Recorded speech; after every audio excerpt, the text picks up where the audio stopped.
L'enclave russe, pas question de paniquer sur l'acheminement des vivres. Pourtant, les trains sont à l'arrêt.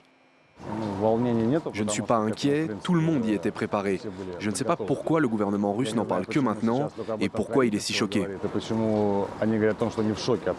Les marchandises ne transitent plus par l'unique ligne ferroviaire qui relie Kaliningrad à Moscou et qui passe notamment par la Lituanie, État membre de l'Union européenne. Vilnius fait blocus et applique de fait les sanctions décidées par Bruxelles contre les produits russes en réaction à la guerre en Ukraine. Bien sûr, les sanctions comme les précédentes laisseront une marque sur notre région.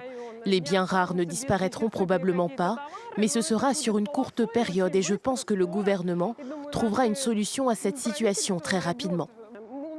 On ne panique pas. En réaction à ces sanctions, le numéro 2 du Kremlin après Vladimir Poutine, Nikolai Patrouchev, a été envoyé ce mardi en urgence à Kaliningrad. Un déplacement sous haute tension russo-européenne. La Russie a menacé Vilnius de représailles. Bien sûr, la Russie réagira à de tels actes hostiles. Leurs conséquences auront un impact négatif grave sur la population lituanienne.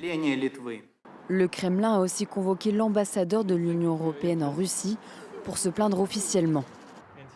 J'ai eu l'occasion d'exprimer clairement la position de l'Union européenne, selon laquelle il n'y a pas d'interdiction de transit, il n'y a pas de blocus.